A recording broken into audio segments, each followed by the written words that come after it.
Olá, amigos. Estamos iniciando o programa Esclarecimentos Oportunos. Nosso programa é uma realização da Sociedade Espírita Francisco de Assis, casa sediada na cidade de São Paulo. Conosco sempre o senhor Milton Felipelli. E aí, seu Milton, tudo bem? Estou bem, felizmente, pronto aqui para o nosso trabalho e agradecer a atenção de todos, desde já, não é? E desejar-lhes que os bons espíritos nos ajudem sempre. Muito bem, seu Milton, muito bem.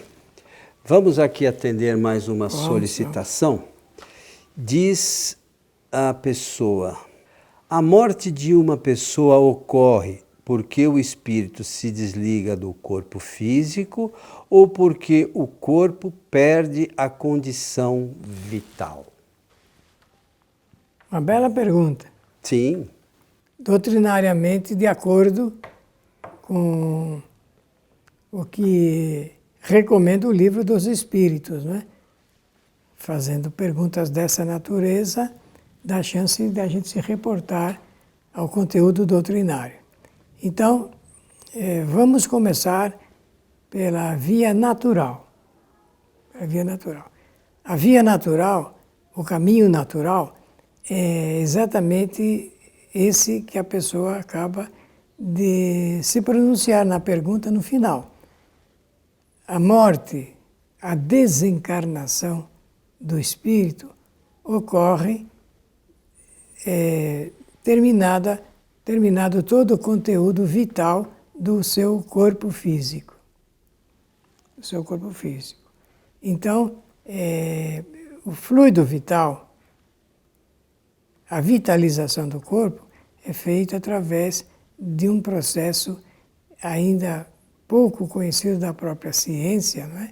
A respeito da vitalização do órgão, de todo o sistema.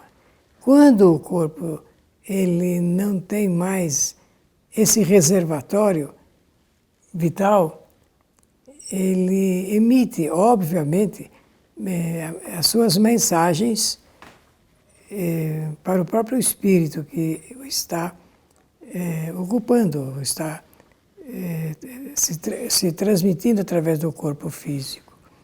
Então, o corpo não dando mais condições de habitabilidade para o espírito, de acordo com o que está lá no Livro dos Espíritos, gradualmente se desliga vital e fluidicamente do corpo. Aí ocorre o fenômeno que nós, humanos, chamamos de morte, chamado de morte. Nós vamos ainda ter que abordar, eu e o Coelho, a respeito também de outra situação ligada com a não insistência do espírito em se ocupar do corpo, em ocupar-se do corpo, em usar do corpo, em estar vivo, digamos assim. Mas esse é um assunto que daqui a pouco nós entraremos aqui na pauta com toda certeza. Eu até anotei aqui. A gente só tem que lembrar também, aproveitar, né, Milton, que você disse que essa quantidade de fluido vai diminuindo e o espírito vai, aos poucos, acaba se desligando. Só que isso não necessariamente é igual para todos os encarnados. Com certeza. A gente tem que ter ciência que para algumas pessoas esse fluido é numa quantidade maior, para outras menor. E a gente vê que algumas pessoas morrem, mesmo de forma natural, em diversas idades, né, em decorrência de problemas orgânicos, né, por deficiência da parte material. Isto também ocorre por alguns fatos, né, que decorrem, por exemplo, das experiências que o espírito tem para a presente encarnação. Muito bem lembrado. Né? Então, não necessariamente a experiência que o Coelho tem que passar é exatamente igual a do Milton. É verdade. Né? Nós temos apesar de fazer aqui um trabalho de divulgação da doutrina juntos, não significa que nós vamos morrer com a mesma idade, com a mesma quantidade de dias. Existe uma série de fatores. Cada um de nós tem lá, a partir da questão 258, né, que fala da nossa programação, né, dos nossos objetivos. E cada um tem o seu, em função das experiências que realizou em outros momentos, em outras encarnações. Então é importante que a gente fale, não, mas por que o fulano morre mais cedo, o outro mais tarde, o outro ainda, outro dia fui parar lá perto do meu trabalho, tinha um senhorzinho sentado, eu parei o carro e fui lá conversar com ele, ele tem 102 anos. Oh, que beleza, hein? Estava lá sentadinho sozinho, eu tinha visto ele num outro dia, sentado do outro lado, estava sol, e naquele dia estava muito sol, ele estava sentado do outro lado que estava sombra. Então eu fui lá, conversei com ele falou, mas eu tenho 102 anos. Eu falei, está menino ainda. Então veja, para aquele espírito, essa experiência do corpo já está durando 102 anos. Outros a gente vê que morrem ainda em tenra idade. Mas cada uma dessas coisas tem uma razão de ser. E um cabimento, digamos. Não é aleatório, né? Obra de fatalidade. Não né? É uma padronização. Então esse assunto está na razão direta das experiências do espírito, tanto nas provas como nas expiações.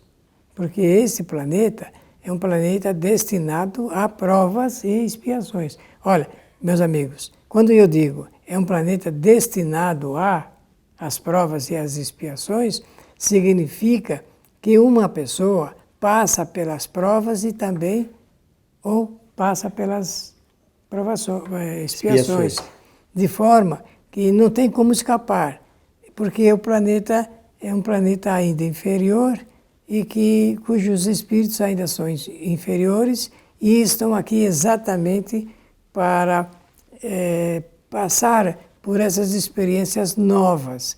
Elas são novas como experiências, mas estão intimamente ligadas com o passado do espírito, o que ele fez em toda a sua trajetória, o que ele recolheu em outras encarnações.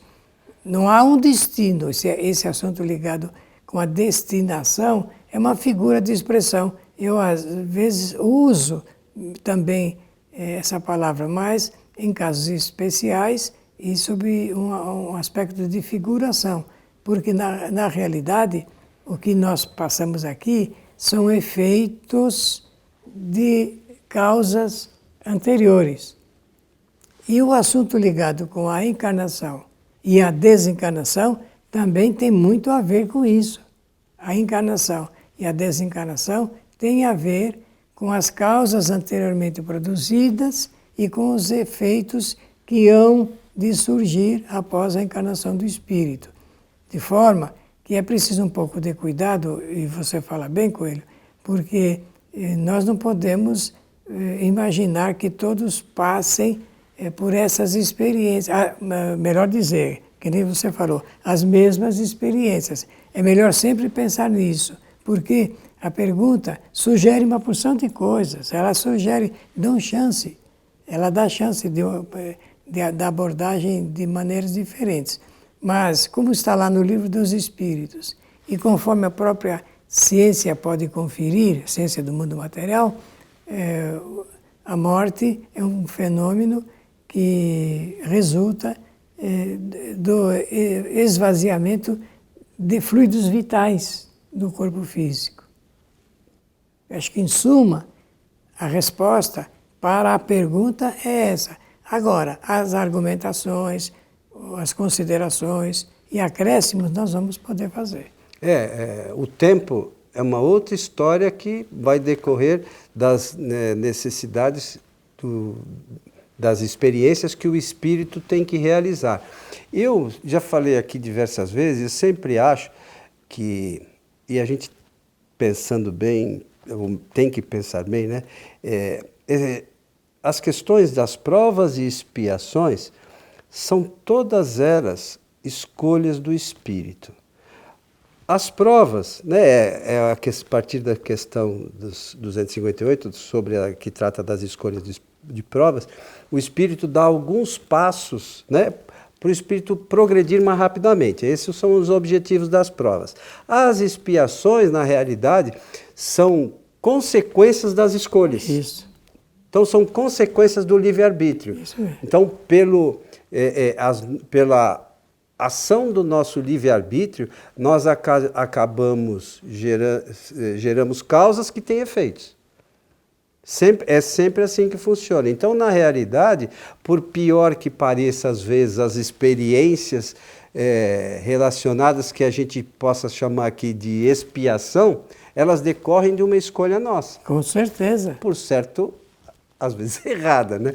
Mas por isso que a gente sente essa ação aqui de uma forma um pouco mais dolorosa, vamos dizer assim. Como ainda a gente brincou, né?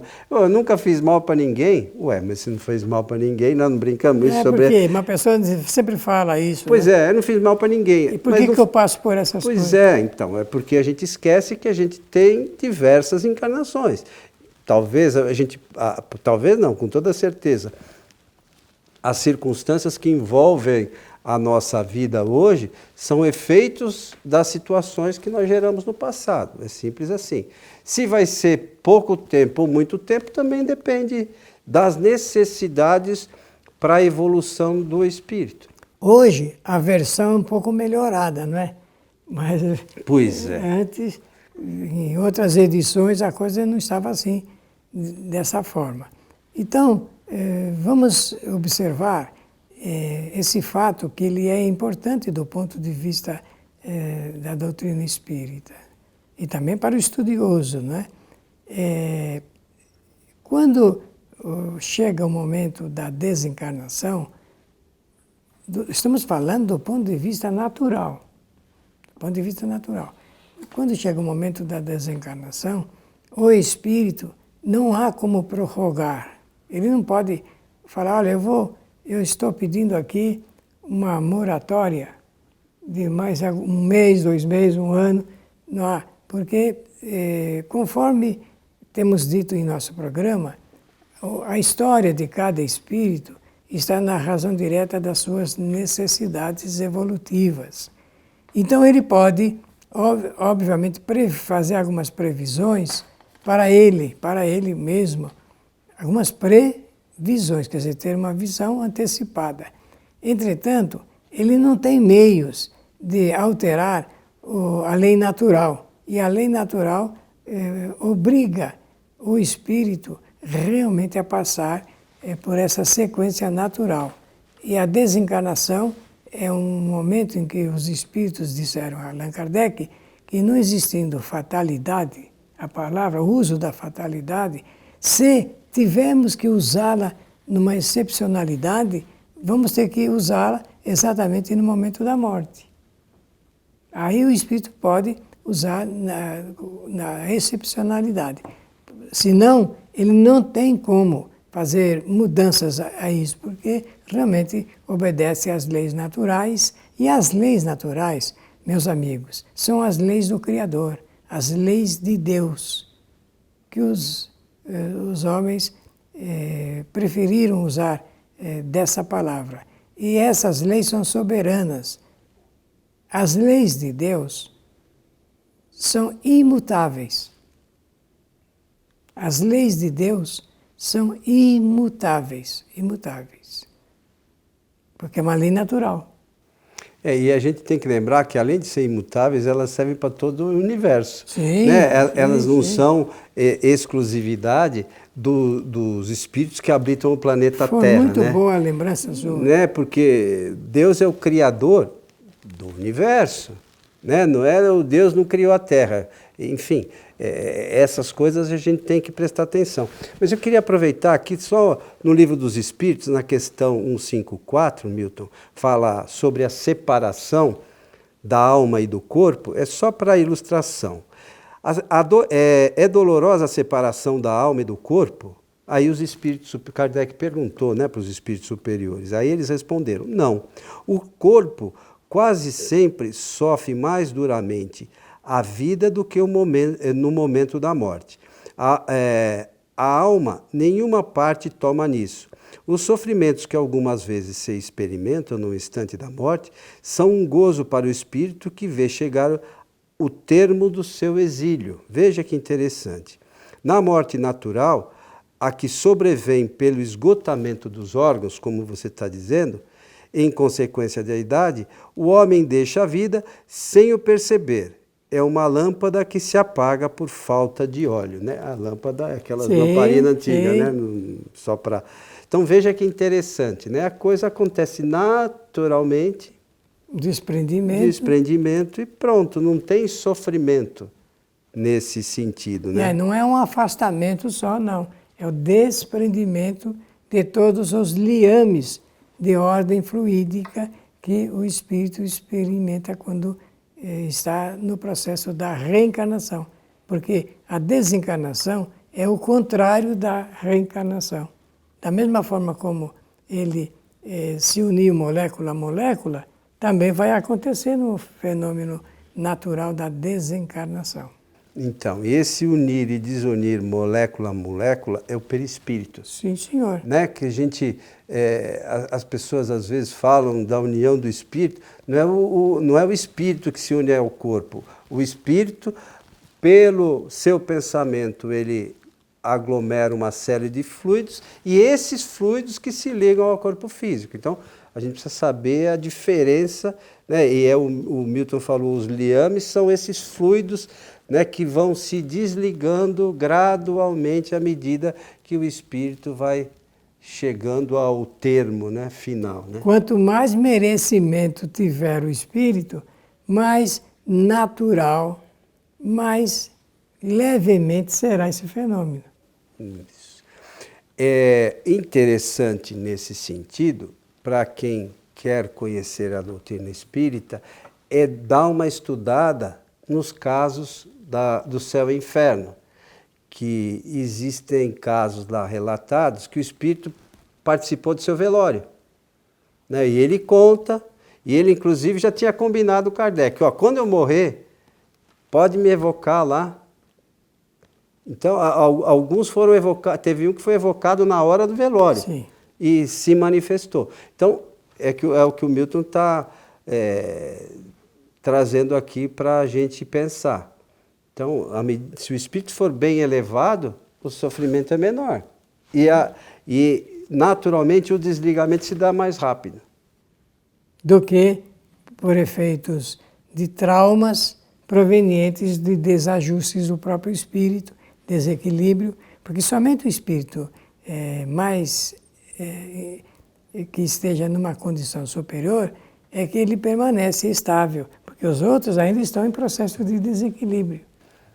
E esses em processo de desequilíbrio, muitas vezes, eles sofrem mais, né, no caso desse desligamento. Tem um caso de um espírito que ele fala que, no caso das sensações dos espíritos, se não me falha a memória, na questão 257, que o espírito relata que ele sentia os vermes comerem o corpo, que na realidade não é o sentimento dos vermes, porque ele não tinha mais o corpo, mas era uma repercussão da ação que os vermes faziam no corpo. Ele, pelo perispírito, ele tinha essa repercussão, essa sensação, em função de não ser um espírito tão elevado, né? Isso mesmo. E, portanto, ele tem essa sensação, até porque todas as pessoas que são muito ligadas à matéria, ligadas ao corpo físico, vão acompanhar isso mais ou menos de maneira frequente. Então, até para nos favorecer desses incômodos, me permitam dizer dessa maneira, nós temos que aprender a não ficar tão agarrado às coisas materiais, às propriedades, ao dinheiro no banco, às pessoas que você pensa das quais você pode ser o possuidor, porque ninguém é dono de ninguém. Cada espírito é dono de si mesmo. Então, não tendo muita ligação acendrada com a matéria e com as coisas da vida material e com o próprio corpo, o espírito fica em condições de receber essas facilidades, digamos, no momento da sua desencarnação. Eu acho que muitas coisas passam pela nossa falta de conhecimento, às vezes, das questões relacionadas à doutrina. Na realidade, a gente tem que lembrar que nós somos um espírito que tem um corpo que faz experiências, né, para evoluir e ganhar conhecimento. E não um corpo que tem espírito. Que tem um espírito, que tem um eu interior ou qualquer coisa do gênero. Olha, né? Meus amigos, vocês já ouviram pessoas dizer assim, o meu espírito... Quer dizer, ela se imagina corpo que tem um espírito. Eu não posso falar isso é impróprio. Eu sou espírito, então eu tenho um corpo. Aliás, eu vou dar uma notícia para vocês, eu tenho 2 corpos como espírito. Oh, meu, você vai assustar a pessoa. Não vou não. Eu tenho o corpo material e tenho o corpo fluídico, que o espiritismo chama de perispírito. Então, eu tenho 2, você veja, vocês que privilégio, né? Nós estamos numa verdadeira mordomia oferecida pelo Criador, todos nós, para usarmos dos recursos de ordem material e retrair e conseguir dessas experiências o conhecimento que nós precisamos. É realmente uma grande mordomia que recebemos do Criador. E vou dar mais uma notícia então. Depois da morte do corpo, o espírito ainda permanece com um corpo. Um só. Que é o tal do perispírito. E o outro vai lá se transformar, fazer voltar para a matéria, não é isso? Isso. Todos os componentes que puderam formar-se. Seu Milton, chegamos ao final de mais um programa Esclarecimentos Oportunos. Esperamos ter a oportunidade de esclarecer a quem fez essa fantástica pergunta. Pela oportunidade, desejar a todos que os bons espíritos nos ajudem sempre. Lembrar que o nosso programa pode ser assistido em nosso canal no YouTube, que é o Allan Kardec TV. Você encontrará lá mais de 800 vídeos e, por favor, se inscreva, porque você estando inscrito, você sempre receberá as notificações quando da postagem de novos vídeos, o que fazemos semanalmente. A você que esteve conosco, nosso abraço e até o nosso próximo programa.